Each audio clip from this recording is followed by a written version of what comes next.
The story begins with a scene at a busy airport where passengers are hurrying through the terminal. Amid the commotion, Sadio Main stands quietly in line for first-class boarding. He is dressed simply, t-shirt, worn jeans, sneakers, and a travel-worn backpack. His appearance is humble and unassuming, drawing little attention, yet those who observe him closely can sense something distinct in his calm demeanor. Despite his modest appearance, Sadio exudes a quiet strength and composure. Right behind him in line is Victor Ardini, a sharply dressed man who radiates status and self-importance.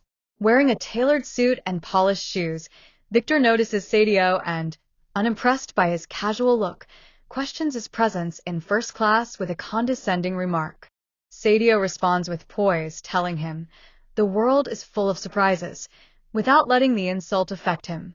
As they board the plane and discover they are seated next to each other, Victor can hardly hide his disbelief. Sadio remains unfazed, offering a polite smile. Victor, uncomfortable and curious, starts asking questions about Sadio's profession, to which Sadio replies simply that he works in sports. Victor mocks this, assuming it's something minor like amateur basketball. He continues to insinuate that some people, like Sadio, don't belong in first class. Sadio responds with quiet strength, suggesting that everyone is where they are meant to be. Victor keeps pushing, implying that money and status are what truly matter, and that certain privileges are out of reach for people like Sadio. Sadio's calm confidence continues to shine through, unfazed by Victor's arrogant comments. When offered a drink, Victor proudly orders champagne, while Sadio asks for water. Victor scoffs at the choice, calling it a waste of first class, but Sadio replies that simplicity is enough. As Victor continues to belittle him, Sadio finally counters with a powerful line, "Maybe the best things in life are different for everyone." Sensing he's not getting the reaction he wants, Victor grows increasingly frustrated. He boasts about being on a different level and implies that people like Sadio cannot understand the true value of luxury.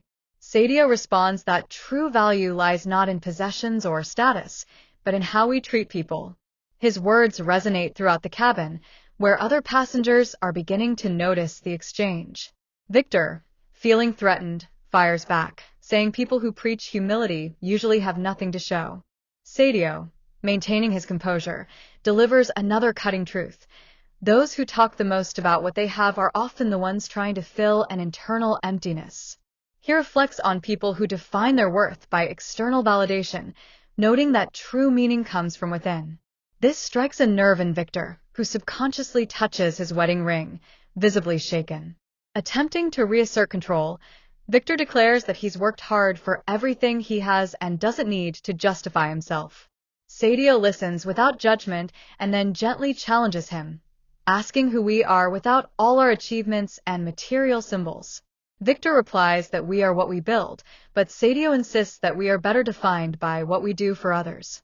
He touches his chest and emphasizes that what we carry inside matters more than what we show the world. Victor snaps, his voice rising with emotion, revealing a deep vulnerability. He argues that Sadio doesn't know what he's been through.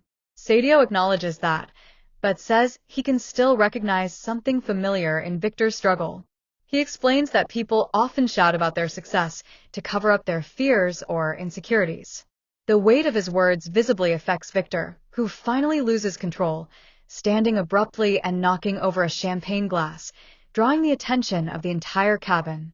Victor accuses Sadio of thinking he's better than him, but Sadio calmly replies that he isn't trying to be superior, only to suggest that what truly matters in life may be different than what Victor believes. His words momentarily break through Victor's defenses, and the man sinks back into his seat, visibly shaken. The remainder of the flight is marked by silence. Victor avoids looking at Sadio, clearly deep in thought, wrestling with the emotional impact of their conversation.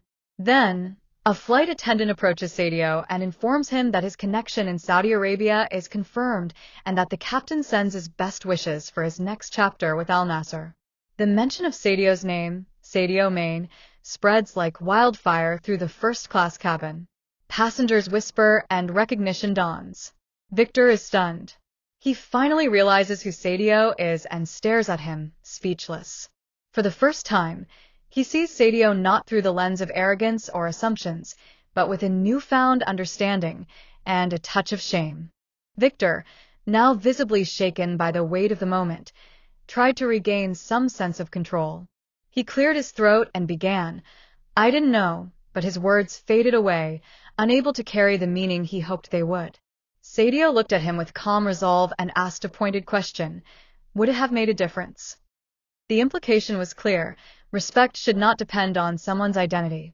Sadio continued, saying that the truth doesn't change depending on who you're talking to. What truly matters is how one chooses to treat others. Victor was left speechless, replaying their entire exchange in his mind. Each of Sadio's words now carried a clarity that cut deeper than before. He became aware of the judgmental eyes of the other passengers. Eyes that once saw him as confident now saw him stripped of his arrogance. A long silence settled between the two men until Sadio offered one final reflection, spoken with gentle but undeniable truth. Life is already hard enough as it is. The last thing we need is to push others down, just to feel taller. Victor was quiet, swallowing hard, nodding not in agreement, but in surrender. His gaze fell to his hands, as if searching for answers within them. It wasn't just Sadio who had confronted him. It was his own reflection, his own pride and insecurity, laid bare in front of him. For the first time in a long time, he felt something stir inside him. The need for change. As the plane began its descent, Victor was lost in thought. Sadio's words weren't just a passing lecture. They echoed in his mind with a deeper resonance, touching something more profound. He glanced at Sadio, who was now calmly reading a book, completely unbothered, as if nothing had happened. Victor finally turned to him and, in a voice stripped of pride and filled with sincerity, said, "I owe you an apology. Not because of who you are, but because I was arrogant. I acted like a fool." Sadio looked up, steady as ever, and allowed the words to settle before responding. "I appreciate your apology," he said. "But more than that, I hope you learn from this." Victor nodded, understanding that this was no ordinary exchange. It was an awakening, an invitation to see himself and the world differently. Sadio added one final reflection. Sometimes, the things we seek in the world are exactly the things we're missing within ourselves. I hope you find what truly matters. As the passengers left the plane, Victor lingered behind, watching Sadio walk through the terminal. He saw fans approaching him with admiration, and Sadio greeted each one with humility and warmth, never rushed, never self-important. In that moment, Victor understood something he had never truly grasped. Real strength is not about wealth or recognition. It's about how you treat others. Watching Sadio fade into the crowd, surrounded by quiet admiration, Victor felt something he hadn't felt in a long time. Hope. Perhaps this encounter wasn't a coincidence. Perhaps it was his second chance.